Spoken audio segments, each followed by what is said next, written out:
Sugiro que continue fazendo anotações. Depois que a gente come, dá mais sono, né? O período da noite é um pouco mais cansativo. Agradeço a presença de quem ficou. Eu sei que tem gente que tinha outros compromissos, né? Por isso saíram. Mas vamos lá para essa última etapa do dia de hoje, que é falar, lembra do tripé, né? Texto, interação, gênero. Falamos sobre interação em contexto digital, os 4 aspectos que eu proponho para observar a interação. E a gente vai olhar não para o conceito de gênero, são modelos de texto, são formas relativamente estáveis de enunciados, eu não vou entrar nesse conceito, mas observar como eles se organizam nas práticas textuais online, tá? Oi. Tá bom, obrigada. Se não der tempo, fica para a tarefinha de casa, que a gente distribui. E aí eu vou apresentar exemplos de um artigo que eu publiquei com a professora Mônica Cavalcante. Foi a primeira vez que a gente refletiu um pouco sobre isso. Hoje já tem a dissertação da Joelisa Colares disponível no repositório da UFC, que ela fala um pouco mais sobre o que seriam esses agrupamentos, compósitos. Na época, eu e Mônica não sabíamos bem o nome para dar para isso, mas é a ideia de pensar na organização dos gêneros nesses espaços em que eles aparecem. Então está aqui, né, só para lembrar dessa tríade. A gente viu a interação em contexto digital e os aspectos propostos e vamos aqui pensar nesse agrupamento de gêneros. Nas práticas online é preciso observar esses gêneros em agrupamentos. O gênero não aparece isolado. Por exemplo, numa postagem no TikTok, no Instagram, no Facebook, normalmente tem uma postagem iniciadora, uma postagem principal, inicial, de um jornal, por exemplo. Você tem, seria esse um gênero que aparece ali no compósito. Você tem um espaço de comentários, onde pode ter diferentes gêneros ali aparecendo. Você tem os botões de compartilhamento, de curtida, que eu não sei bem se é um gênero, mas compõe ali uma prática textual também importante dentro desse compósito. E tem as publicidades que aparecem ao redor, em cima, embaixo. Isso para falar só de alguns gêneros que circulam numa prática como o Instagram, que talvez seja mais comum aqui para nós que estamos nessa sala, tá?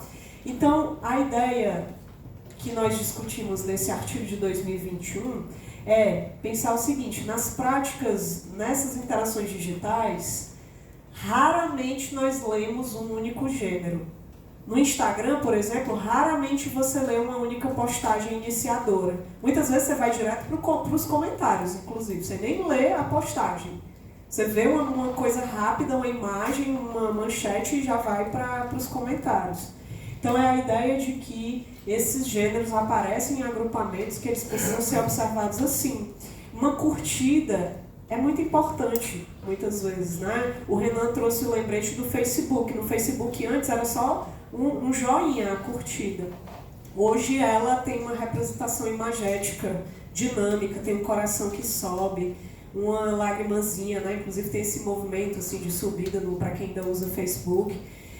Então, é olhar para todos esses elementos de modo integrado. Às vezes eles vão estar mais próximos ao conteúdo da postagem iniciadora, às vezes eles não vão ter nada a ver com a postagem iniciadora. Às vezes você pode olhar para os comentários e tem uma pessoa lá que colocou o que a gente chamava de corrente. Sei lá, uma postagem sobre uma denúncia de corrupção e alguém comentou: gente, por favor, estou precisando de doação, quem puder colaborar, minha mãe está doente. Às vezes ela usa esse espaço porque sabe que tem muita curtida, porque sabe que tem muitas pessoas, que pode ter alguém que pode se sensibilizar. Pode ser golpe também, as pessoas se aproveitam desse engajamento, né? Mas existem gêneros ali circulando nesse compósito. E aí eu indico para vocês esse artigo, eu vou falar brevemente do exemplo que a gente analisa, eu e a professora Mônica. A construção referencial em compósitos de gêneros está disponível na revista Entre Palavras. E a gente analisa uma postagem no Facebook. O Facebook ele contém páginas que é como se fossem comunidades temáticas, e a gente analisou uma postagem da página do jornal O Povo, que é um jornal lá do Ceará. A gente analisou uma postagem na época da pandemia, é uma postagem que talvez vocês lembrem, eu vou já falar sobre ela, e a ideia foi justamente refletir sobre como nessa página não era possível construir o referente principal, que era Covid-19, sem olhar para esse compósito, sem olhar para os comentários, sem olhar para os outros gêneros que apareciam ao redor. Era essa a ideia. Essa noção de compósitos, ela deriva um pouco, se distancia mais, foi primeiro pensada a partir do conceito de hipergênero, do Adair Bonini.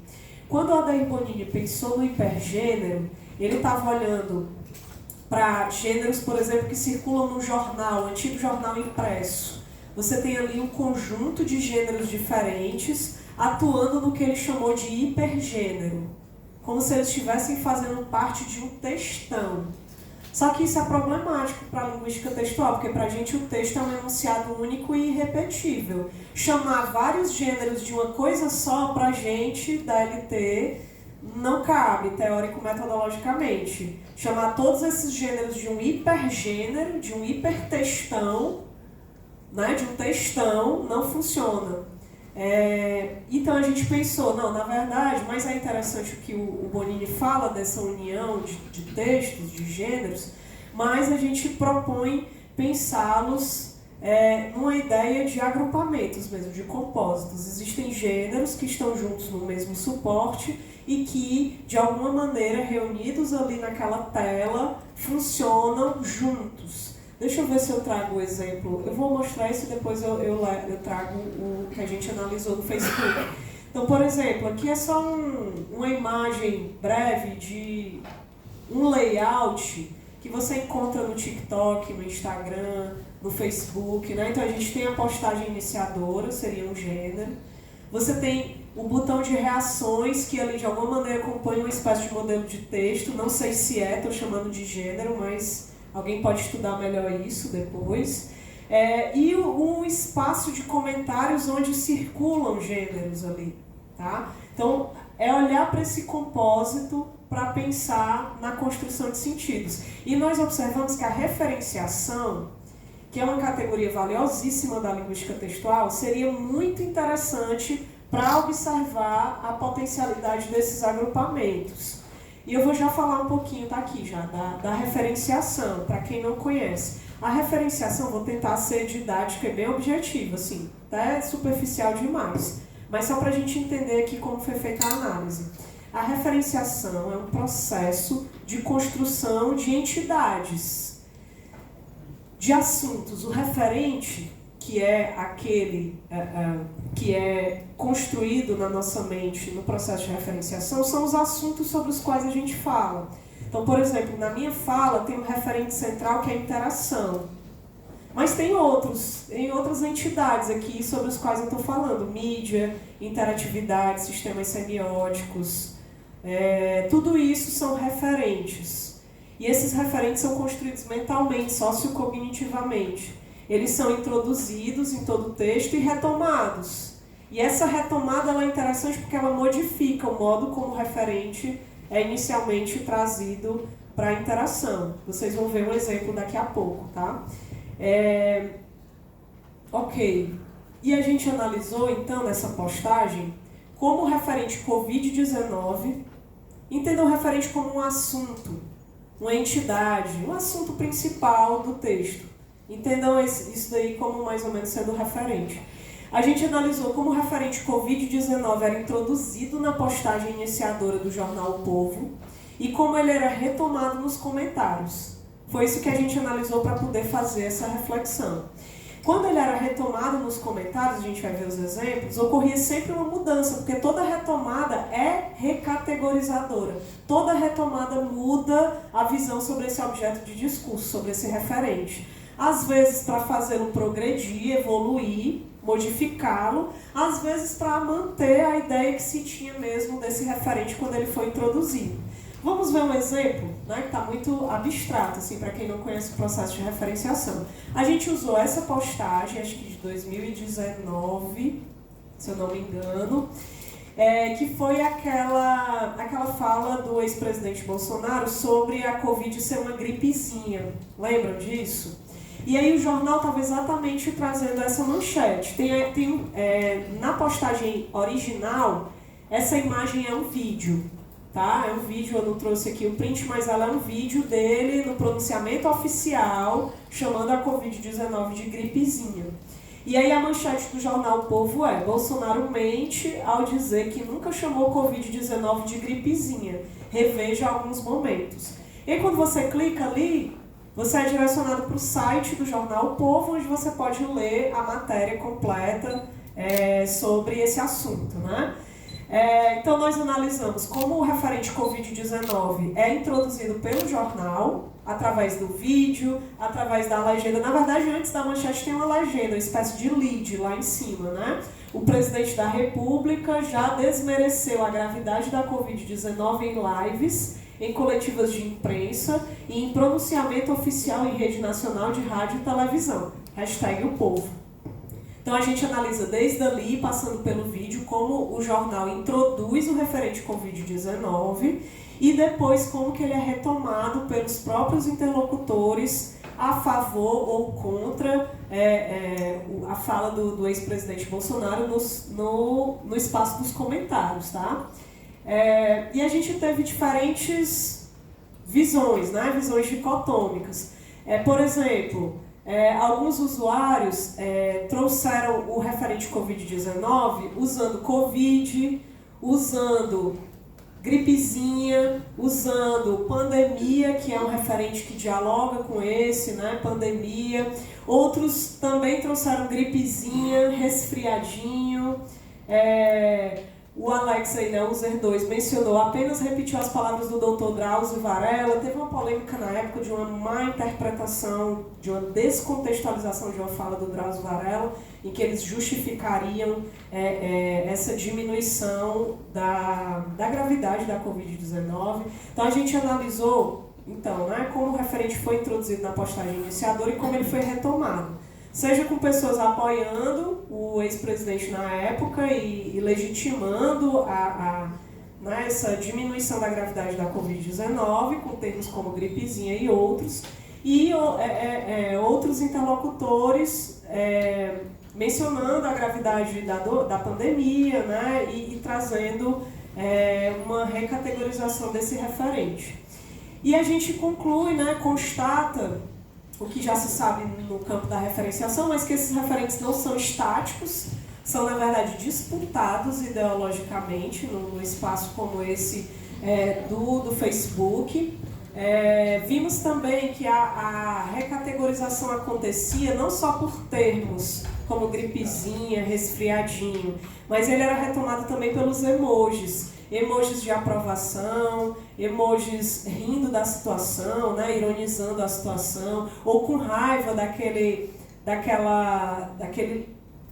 pronunciamento que se linkava o Covid-19 com gripezinha. Então a gente também constatou que os emojis, longe de serem práticas irrisórias, eram sim sistemas semióticos e imagéticos muito importantes para construir sentidos nessa postagem. Um dos interlocutores colocou um GIF. O GIF é aquela imagem dinâmica que dura alguns 2-3 segundos e que normalmente tem um começo, meio e fim bem rápido. Esse era o da Gretchen. Eu tentei fazer os prints do movimento, que é ela mexendo a panela, virando, né? E aí a sequência diz: estou aqui fazendo um bolsominho. Já está tudo pronto, só falta um pouco de burrice. Aí ela vira, pronto, burro pra caralho. Esse foi o GIF que um dos interlocutores comentaram. Veja, um GIF que gera humor, mas que também tem uma crítica aqui por trás, que também recategoriza Covid-19 dentro do próprio GIF, né? Então a gente considera também essa associação de imagens dinâmicas no processo de recategorização. E aí a gente viu também uma coisa interessante, na tese da Janaíca Matos, de 2018, ela vai falar que os referentes, essas entidades, esses assuntos sobre os quais a gente fala no texto, eles nunca estão isolados, eles atuam em rede. Naquela postagem lá que eu mostrei, não dá para falar de Covid-19, gripezinha, resfriadinho, sem trazer o nome Bolsonaro, porque está tudo interligado, esses referentes estão juntos, né? E a Janaíca vai dizer da importância de olhar esses gêneros em rede.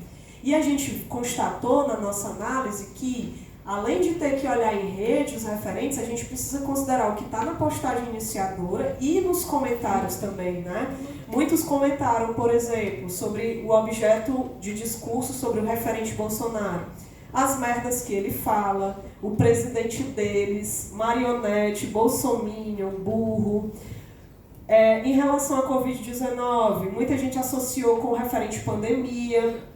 Outros interlocutores, né, mais direcionados para um acordo com aquilo que Bolsonaro dizia, recategorizavam esse referente como nosso capitão, gado do bem, entre outras escolhas que a gente viu, não só do campo mais lexical, mas também observando as imagens e os GIFs que apareciam. O número de curtidas também era muito importante, porque quanto mais curtidas, mais relevância o comentário tinha.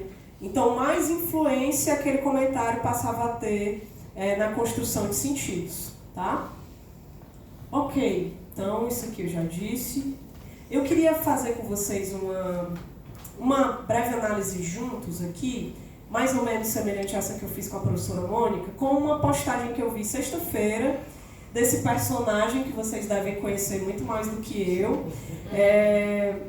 E é uma postagem publicada sexta-feira pelo Mídia Ninja, e eu queria que a gente observasse como referente, como essa entidade, como esse assunto Cláudio Castro é introduzido na postagem e retomado nos comentários, para vocês terem uma noção de como é interessante observar o compósito. Nem olhar só os comentários e nem olhar só a postagem iniciadora, tá? Eu fiz o print aqui, eu não sei se vocês viram, e aí tem toda uma contextualização, lembrem de tudo que a gente viu no começo, né, do primeiro dia hoje, de como fatores sociohistóricos interferem, de saber que jornal é esse, interfere também na construção de sentidos. Mídia Ninja é um jornal progressista, é um jornal de esquerda, então a gente já imagina que tipo de postagens eles vão publicar, já imagina o tipo de público que vai seguir e comentar e compartilhar, tá? Então isso interfere também, entender o contexto socio-histórico é fundamental, tá?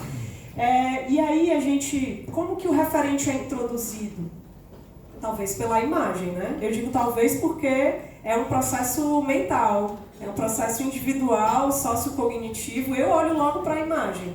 Quando eu abri, principalmente no celular, que o feed aparece só a postagem, né? Aqui é um outro cenário que eu estou printando. Quem quiser olhar o post original pode apontar a câmera do celular para lá. Aí vocês vão ver o post original. Quem quiser fazer isso, porque é uma outra interação, né? Justamente o que a gente está comentando aqui. No celular, vocês vão ver que aparece primeiro a imagem. Então, o referente é introduzido pela imagem. E é uma imagem, como é que a gente descreveria? É um referente que está sisudo, né? Com a cara fechada. A gente já vai, talvez, elencando. Podem falar, tá? O que vocês acharem aí para a gente construir juntos. Olhando em direção, né? Um recorte bem assim frontal, embora ele esteja olhando para a lateral, né? Indica talvez uma polêmica, um problema que está acontecendo, né? A imagem talvez não combinasse se fosse ele sorrindo, né? Então é uma escolha também que já vai talvez sugerindo como esse referente vai ser recategorizado. Quem está dentro do contexto histórico e sabe que isso aqui foi publicado sexta-feira, entende perfeitamente porque que ele está com essa cara e qual é o tom, né? Aí a gente vai para as retomadas. Eu diria que a dica. Porque se de repente também coloca uma imagem dele sorrindo, não mostraria a seriedade e a gravidade da reportagem. Isso, talvez até descredibilizaria o próprio jornal. Que quem conhece o Mídia Ninja sabe que vai sempre atacar esse tipo de atitude. Né? Então seria contraditório com o contexto socio-histórico, né? Talvez poderia até ser, mas com o intuito de gerar uma ironia, de gerar efeitos de humor. Pensei né? no deboche. No deboche. Pensei, ele sorrindo seria um deboche. da própria ação da polícia. Mas eu acho que teria que ser um sorriso, é um sorriso mais específico, né? O sorriso de deboche é um sorriso mais específico. Ou talvez com a estratégia do Mídia Ninja de dizer, olha, ele tá rindo de vocês, porque ele roubou de vocês, né? Podia ser também esse efeito. Então seria uma outra introdução dessa entidade, né? Mas o diga. Até porque normalmente nas operações que ele faz no Rio de Janeiro, né? Ele costuma sempre se vangloriar e ficar feliz por essas coisas. Então eu acho que a questão de trazer o sorriso é nisso que você falou, de rindo de vocês e tal, entraria muito com as próprias atitudes dele quando ele faz coisas que a população não concorda. Então, acho que, apesar do Mídia Ninja ser essa página sempre séria, eu acho que para o público que acompanha o Mídia Ninja e acompanha o contexto histórico do Rio de Janeiro, o público também pegaria esse ritmo de deboche, porque as pessoas, na verdade, já debocham das atitudes dele dentro das ações no Rio de Janeiro. Interessante, porque você traz uma contextualização que eu, por exemplo, não sabia. Então, talvez o Mídia Ninja pode ter pensado, eu vou colocar essa imagem porque nacionalmente as inferências que serão feitas, muito provavelmente, é de que é um caso complicado, polêmico, sério. Mas isso tudo são hipóteses, né? São efeitos de sentido possíveis. E é aí que está a riqueza da construção de sentidos, sobretudo quando a gente olha para a referenciação. Porque é um processo mesmo dinâmico, sociocognitivo, que envolve todas essas bagagens, né? Diga. Do ponto de vista multimodal, essa imagem dele meio que lateral, ela se opõe a uma imagem frontal. Se ele tivesse, não poderia ser, na verdade, acho que para o Mídia Ninja, uma imagem do rosto dele frontal, porque o frontal, ele insinua, ele diferencia encarar, autoridade, encarar, ele está ali. E, na verdade, ele está se desviando, ele está se desviando, né, das acusações o tempo inteiro. Então, essa imagem, ela na verdade, ela dialoga com o texto verbal nesse sentido, porque da mesma forma que ele se desvia das acusações, a imagem também se desvia, o foco é o outro. Né? São efeitos totalmente possíveis e por isso que a gente precisa olhar para a multimodalidade. Não tem como. O referente ainda olha quantas informações aqui a gente construiu, 3, 4 pessoas falando, mas imagina se a gente pudesse ouvir todo mundo de como o referente é ricamente introduzido com essa imagem, tá? E tomara que um professor de direito, língua portuguesa de direito, não veja essa reportagem, porque tem um erro ali. Né? Apreensão com 2 S's. Ah, é verdade. Isso, verdade. Bate assim. Eu me senti assim. São os problemas da sincronicidade. O Mídia Ninja provavelmente quis postar no timing, na hora e na pressa. Exatamente. Cometeu um problema que, de fato, para o jornalismo é inaceitável, né? Tem que estar tudo dentro da modalidade formal. Descredibiliza já um pouco. Duvido que os meus orientantes que estão aqui não estejam pensando assim, olha o olho dele, danado. Do revisor, né? Ele sabe que eu sou assim.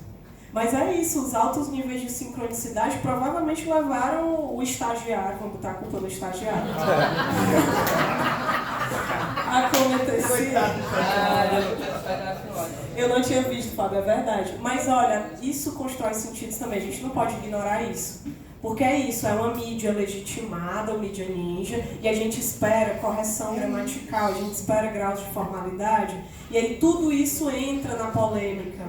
Quando você está no jogo político, dicotômico como esse, descredibiliza. A notícia. Isso. Infelizmente, mas eu não diria descredibiliza, mas dá margem para polêmicas que desviam do que é mais importante. Exato. Né?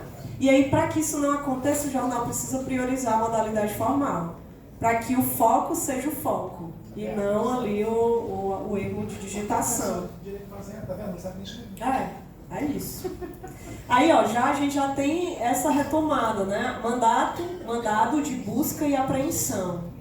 Ex-governador Cláudio Castro é alvo de operação da PF. Tem uma rede de referentes que estão envolvidos nesse referente central que eu estou querendo aqui que a gente olhe, que é Cláudio Castro, esse referente principal, mas tem outros que inevitavelmente precisam ser considerados. Mas a gente vai olhar só para ele, né? Foi introduzido numa imagem, foi retomado como ex-governador. O nome dele também aparece agora, Cláudio Castro, né? Veja que é uma escolha importante, né? Para o que o jornal quer colocar. Aí lá na legenda, porque a legenda precisa ser olhada, é um compósito. A gente não pode olhar só para a imagem iniciadora. Tem uma legenda que às vezes a gente não olha. Mas para um analista do texto, a legenda também constrói sentidos e retoma o referente. Vamos ver como que na legenda o referente Cláudio Castro é retomado. Toque, toque, toque. Aí tem uma série de referências aqui. Vocês vão ver que os próprios interlocutores retomam o que é o toque, toque, toque. O ex-governador do Rio de Janeiro, Cláudio Castro, é alvo de uma operação da Polícia Federal. Então a gente tem a operação da Polícia Federal como referente também muito importante. Deflagrada na manhã desta sexta-feira 15. Os policiais, ora, se eu falei de operação da Polícia Federal, é natural que apareça esse referente. Os policiais cumpriram o mandado de busca e apreensão na casa dele, ó, o referente sendo retomado, né, pelo pronome, localizado em um condomínio de luxo na Barra da Tijuca, bairro na zona oeste da capital. Condomínio de luxo. Veja as escolhas aí que estão sendo feitas para construir essa rede, né? A ordem judicial foi autorizada pelo ministro do STF, Alexandre de Moraes. Segundo o Estadão, a investigação apura os laços do empresário Ricardo Magro, dono da Refit e considerado foragido nos Estados Unidos por ser apontado como o maior devedor de tributos da União. Entra um outro referente muito importante nessa rede. Ricardo Magro, empresário, dono da Refit, foragido, maior devedor de tributos da União. Veja aí a série de retomadas que são feitas também com esse outro referente que não tinha aparecido na imagem nem na manchete, mas que está sendo central também. A ação investiga a atuação de um conglomerado econômico do ramo de combustíveis, suspeito de utilizar a estrutura societária e financeira para ocultação patrimonial, dissimulação de bens e evasão de recursos ao exterior. Ao todo, a PF cumpre 17 mandados de busca e apreensão. Um desembargador do Tribunal de Justiça do Rio de Janeiro também foi afastado do cargo por determinação do ministro, com informações de Terra e Diário do Nordeste. Então a gente vê aqui as retomadas, né? Pela imagem, ex-governador Cláudio Castro, alvo de operação da PF, né? Fala ali do condomínio de luxo, alvo de uma operação de novo, né? E outras retomadas interessantes. Aí vamos ver alguns comentários que eu selecionei por ordem de os que apareceram primeiro para mim, né? Não, a ordem de relevância, são os mais curtidos. Os mais curtidos aparecem primeiro. Então eu selecionei alguns desses. Fazia pouco tempo que a postagem tinha sido feita. Então a gente tem, por exemplo, 55 comentários curtidas nesse daqui, né? É um número expressivo para um tempo tão curto. Né? Na interação em contexto digital, os níveis de sincronicidade, quanto mais rápido você curte e comenta, mais engajamento essa postagem vai ter e os sentidos vão ser construídos de modo diferente, se ele chega mais rápido ou não até você. Né?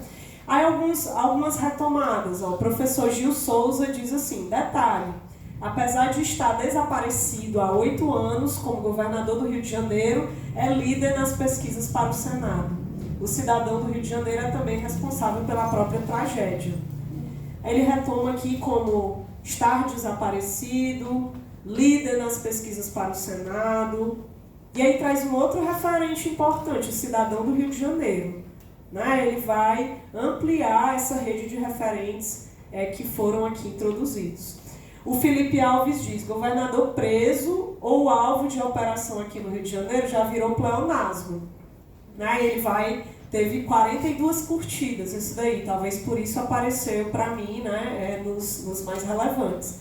Então, governador preso, operação aqui no Rio de Janeiro, ele resgata todo um contexto histórico de governadores do Rio de Janeiro, resgata várias entidades outras que também se alinham a esse sistema de corrupção que parece que se mantém, né? Pelo comentário aqui do colega.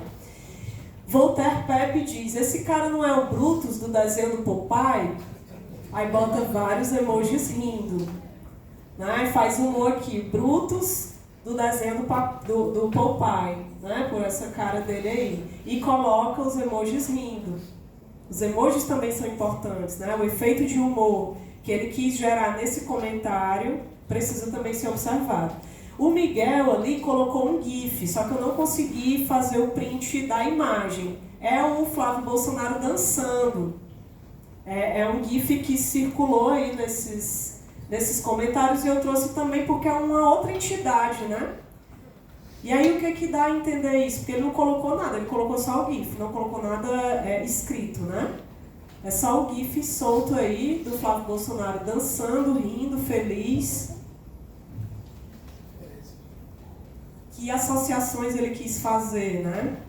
São questões importantes aí para a gente analisar em sala também, como a polêmica ela é atualizada, né? Como essas imagens dinâmicas também constroem sentidos, não podem ser ignoradas.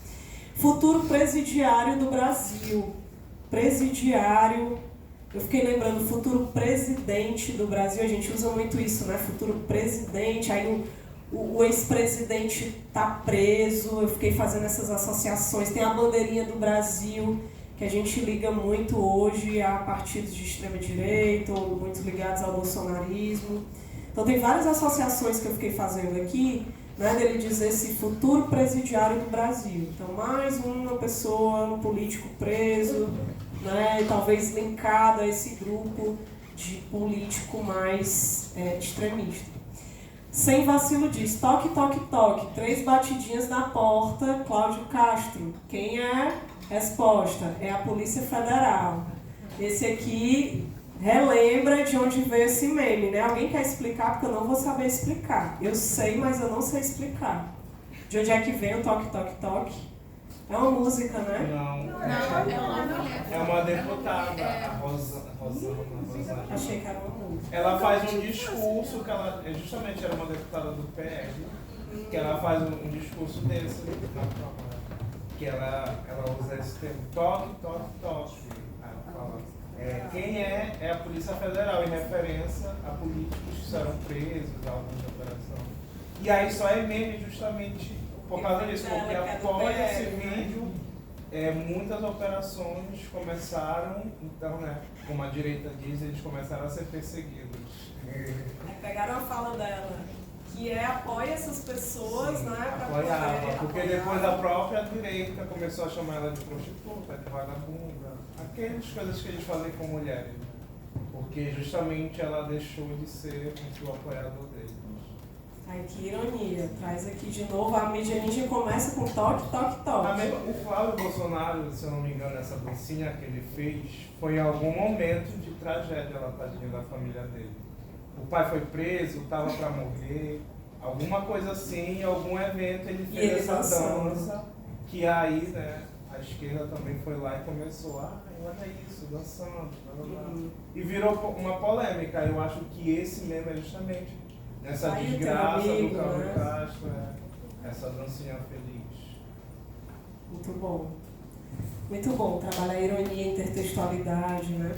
Tanto que quando eu vi, né, esse toque, eu até fiquei pensando assim, que é uma forma de anáfora indireta justamente da Polícia Federal, né? Dentro desse contexto todo que... E é uma alusão muito interessante porque a gente tem que fazer referência a vários textos que circularam, né, que você está resgatando aqui na sua fala, que você está trazendo para a gente. É um conjunto de textos que são resgatados aqui nessa alusão que o Mídia Ninja faz no início da legenda e que o Sem Vacilo retoma ali. Né? O Marinho diz, como essa coisa lidera para o Senado? Essa coisa. Né? Olha a retomada. Silas Malafaia rezou, a praga chegou. Aí coloca um emoji rindo. Né? Então veja aí, o destaque a gente precisa olhar, como analistas do texto, como estudiosos da linguagem, olhar para esse compósito. É muito mais rico se você olhar para a postagem iniciadora e para os comentários. E para todos esses sistemas que colaboram com isso, né? Só dá para a gente fazer essa análise porque o Instagram, que foi de onde eu printei, permite essa troca dialogal. Senão não era possível. O Instagram, o Media Ninja, deixa aberto o perfil, então você pode comentar e clicar e curtir, seja apoiador ou não. Né? A gente tem comentários de todo tipo. Então, olhar para essas ferramentas tecnológicas é importante porque elas constroem sentidos, né? É esse o ponto. Ok? E aí eu acho que a gente vai para... Que horas são, Fábio? 10 para as 9. Eu vou, então, deixar com vocês, isso aqui eu retomo talvez amanhã, essa atividadezinha para a gente tentar fazer essa mesma conversa que nós fizemos aqui com o Cláudio Castro. Tá assim, 2 colunas, você pode dividir para cada um fica com uma coluna ao mesmo texto. Eu queria que vocês apontassem a câmera para cá, para esse QR Code, abrissem aí essa postagem. Quem não tem Instagram pode sentar do lado de alguém que tenha, porque você vai precisar abrir pelo Instagram. E eu queria que vocês observassem o referente Donald Trump, como ele é introduzido e retomado nessa postagem. É uma postagem que envolve um vídeo feito com inteligência artificial. E aí é interessante também observar como a deepfake, como a inteligência artificial, nesse caso, constrói sentidos. Vou dar um tempinho para vocês olharem a postagem e analisarem, tá? 15 minutos. E aí a gente termina com a discussão sobre o que vocês viram.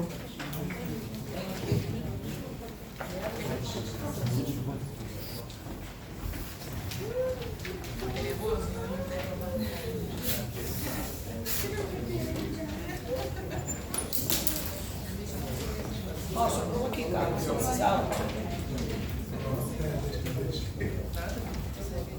Alguém ficou sem? Aqui, ó, alguém quer mais?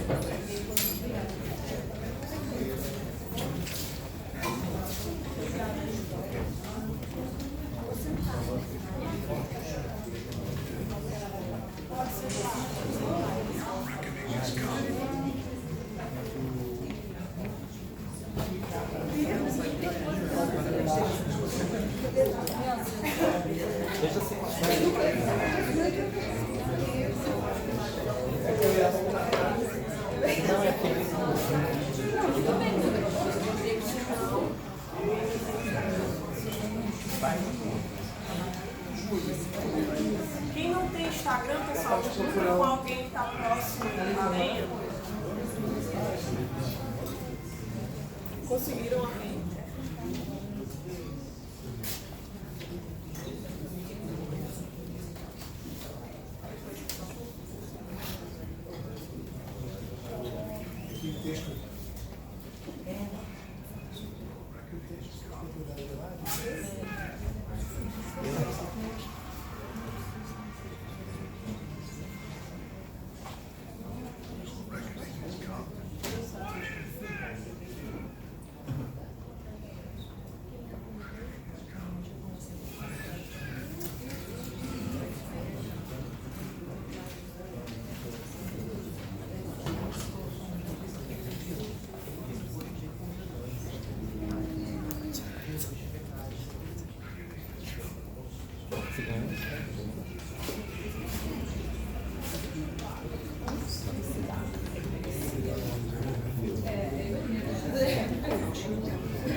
Isso também conta.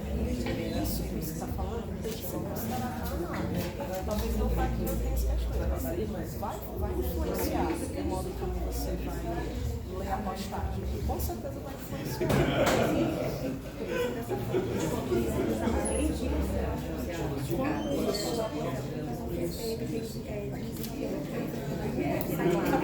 Exatamente, eles acabam entendendo essa perspectiva.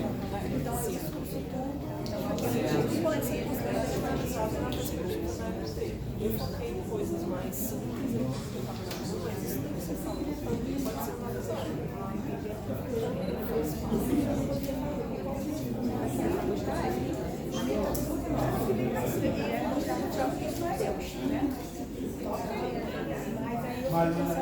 pode ser junte tudo isso que você está pensando,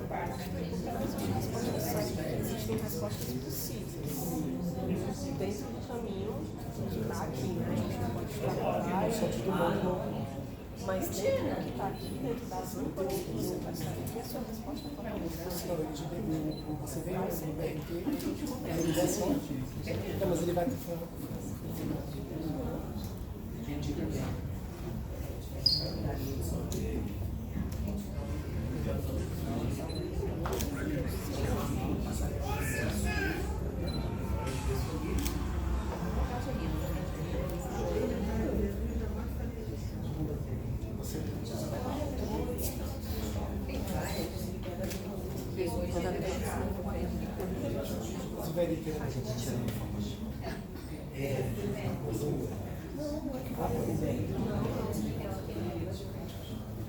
não, mas é mais rápido, né?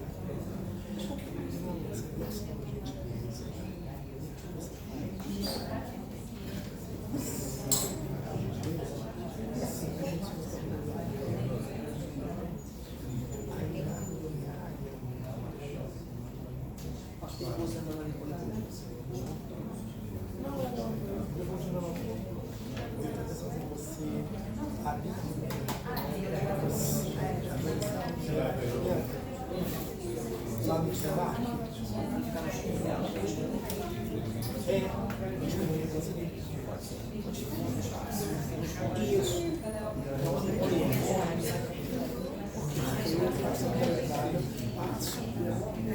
Vou lá, explicar, depois eu vou. Como eu fiz hoje, estava fechado. Quando eu virei, eu saí da pista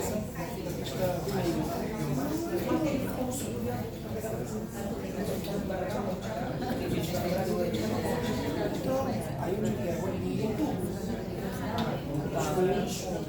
e já subo.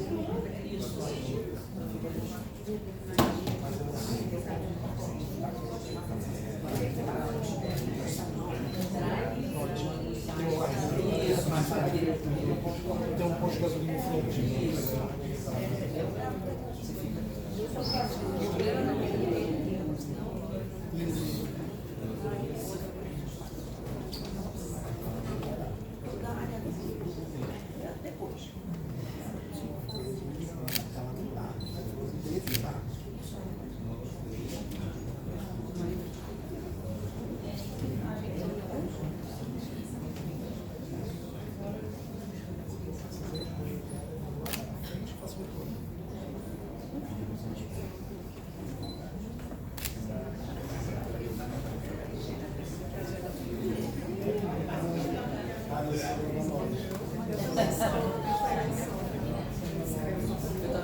Eu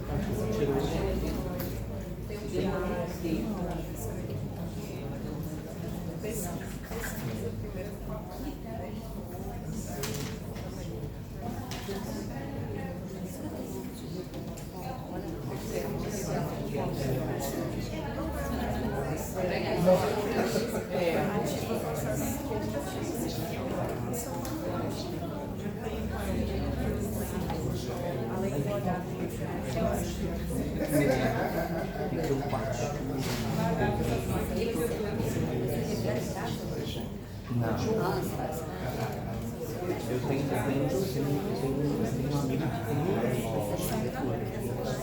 mas Não posso.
No site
Gente, vamos lá finalizar rapidinho. Não há respostas certas, erradas, não fiquem pensando nisso não, tá? Não fiquem constrangidos. O que a gente vai observar aqui são efeitos de sentido possíveis, tá? Qual o objetivo comunicativo dessa postagem? Pode falar. Assim, Pode só falar alto para o pessoal ali ouvir também. não precisa não, vou falar. Eita, prejuízo. Assim, eu acredito que eu vou ler o que eu escrevi, tá? Eu acho que a princípio a gente pode dizer que o vídeo, né, com o Trump, que Jesus descendo do céu e tocando o rosto dele, sugere que ele não é Deus, né? E que ele está em uma posição que não é dele, que é de poder, que não pertence a ele. O verdadeiro Deus, né, o detentor do poder, tira de lá tocando o rosto dele. Para mostrar que, assim, ele tá, o que você está fazendo aí? Eu não sou o lugar. Tem que tomar uma posição que não é a sua. Então, uma crítica, né? Uma crítica ao Trump a partir da divulgação desse vídeo, né? Mais alguém quer comentar? Qual o público-alvo? Pelo menos que a gente imagina, né? Sabendo que é o Jornal Globo e que todo tipo de pessoas seguem, né, esse perfil. Mas que público-alvo a gente pode projetar? Vários, né? Eu coloquei os usuários do Instagram, mas assim, aqueles que são mais envolvidos com a política, né? Talvez, né? Mas Quem tem mais. Afunilando, né, usuários do Instagram, que seguem o jornal, mas que têm interesse em política. Acho que sim, seria esse o público-alvo. Como o referente Donald Trump é introduzido e retomado na legenda, como ele é introduzido? Figura de Jesus Cristo, né? Figura de Jesus Cristo. Na legenda. E como que ele é retomado? A legenda é curta, né?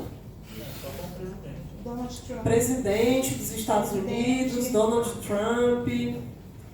Não, acho que é isso. Como esse referente Donald Trump é introduzido e retomado no vídeo que acompanha a legenda? Eu não vou colocar o vídeo aqui, mas acho que vocês viram, né? Como é que vocês descreveriam essas imagens? Como que ele é introduzido e retomado? Primeiro aparece assim, ele, como se ele pudesse curar as pessoas, né? Então é um Deus, né? Uma divindade, inicialmente. Está no céu, né? A imagem atrás dele representa um céu. E aí quando aparece a figura de Jesus, né, tem o inferno e ele manda ele pro inferno. Então assim, são dois povos distintos, né? Tem o céu e o inferno, o bom e o mal, o bom e o mal, né? Ele é introduzido como uma divindade e depois é chutado pro inferno, né? Então é essa a recategorização bem dramática, né? Totalmente diferente do modo como é introduzido. E é interessante porque essa recategorização ela usa IA. Né? Essa postagem só é possível porque foi criada por inteligência artificial, inclusive está escrito em algum lugar ali. Aqui, né? Publica vídeo com IA. Então veja a interferência da máquina no processo de construção de sentidos, né? Que emojis vocês viram aí nos comentários? Tem carinha de riso. Carinha de riso. Palmas. Escrevendo. Como é que vocês interpretariam esses emojis? Deboche. De apoio, talvez, né, ao vídeo que foi feito, as palminhas, né? Um apoio à mensagem do vídeo. Pode ser também. Feliz porque ele foi para o inferno. Pode ser também. Mas tem uns também que falaram sobre a questão, né, religiosa, né, da Bíblia, falando sobre Jesus, aí botaram uma carinha triste, né, chorando. Então, qual era o comentário? Tu lembra? Tu tem ele aí? Por que não apagam essa blasfêmia? Aí já levam para o campo religioso, né, de como a postagem ofende um certo grupo, então o emojizinho triste, representando esse sentimento, né? É porque a figura dele, do Trump, é uma figura, pelo menos ali no vídeo, fica de uma maneira dúbia. Ele aparece como um anticristo, começa bem e aí termina como um anticristo. Mas na verdade a própria figura de Jesus também é dúbia. Porque ela parece descerem agredindo ele com sangue, assim, com soco, então... Diferente daquilo que a gente espera dessa figura divina. Interessante. Interessante. Mais algum emoji diferente que vocês viram aí? Tem um que é de um livro aberto, que ele cita Apocalipse 19. Uma referência à Bíblia, né? Provavelmente. Tem um de um soco aqui, nos Estados Unidos apoiando na guerra e na IA. Aí tem um soco e um bonequinho com uma faixa aqui, né? Como se tivesse a cabeça Na guerra, fachada, né? O ninja. Como ele, vocês já estão explicando aí, né? Mas estão olhando para os emojis. Mas olhando para os emojis, a gente já fez uma recategorização a partir dos emojis. E das escolhas lexicais, como nos comentários Donald Trump é retomado? Que escolhas aí aparecem? Anticristo. Tem gente relacionada E tem a besta foi capturada. Faz uma relação com outro referente, com outra entidade Bolsonaro. O que mais? Tem mesmo. Reencarnação de Jesus. Não ouvi a primeira palavra, né? Reencarnação de Jesus. O que mais? A besta daqui. Eu não sei o que isso quer dizer, mas tem um que botou assim, um malabarismo para ninguém falar do caso, acho que é Epstein. Epstein, não sei. Malabarismo, para não falar do caso Epstein, que ele está envolvido, né? Veja, é uma outra situação sendo colocada, aproveitando a viralização da postagem para falar de um outro assunto que também é importante. É um espaço que permite isso. Muito interessante. A Gabriela está falando que o amarelo ali, ó, a cor, acho que tem alguma cor que sobressai o amarelo, também dá toda uma situação de poder. Mostra assim, né, resplandecente, alguém está se sobressaindo. Perfeito. Perfeito. Luz, só que não, né? Mas o fogo também é amarelo. Verdade. Então, essas diferenças de luz, de amarelo, contrastando essa figura dúbia. Muito bom. Como a multimodalidade é importante, né? Gente, esse exercício bem simples é só para a gente entender essa última parte da fala de hoje, que é de como é produtivo olhar para as interações digitais dentro desse compósito. Nem pensar só na postagem, nem pensar só na legenda que acompanha, às vezes, um vídeo, uma imagem. Na verdade, olhar para tudo isso e olhar para o conjunto de comentários que está ali. Não todos, porque a gente não vai dar conta. Talvez até hoje tem gente ainda atualizando e comentando. Mas fazer um recorte que seja produtivo para analisar a ironia, como você estava dizendo, para analisar a intertextualidade, para analisar a argumentação, referenciação, coerência, coesão e outras categorias com as quais a LT trabalha. Tá? No dia de amanhã, as perguntas estavam aqui. No dia de amanhã, que não está aqui, que isso aqui está errado, eu vou... Os slides do dia 2 estão lá no início. No início, amanhã a gente vai continuar naquele trio, vimos a interação digital, os agrupamentos de gêneros, e aí eu vou falar de tecnotexto. E vou trazer umas experiências também com inteligência artificial, tá? Para a gente ver como a máquina, nessa possibilidade de geração de conteúdo, também interfere na construção de sentidos. Muito obrigada pela presença.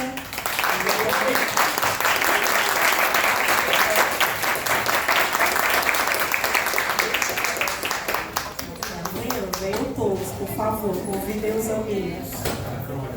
Pessoal, a gente agradece a presença de todos vocês. Esperamos todos amanhã para a segunda parte. Agradecemos a professora Isabel por essa aula maravilhosa e tenho certeza absoluta de que amanhã será também maravilhoso. Viu? Aguardo vocês amanhã.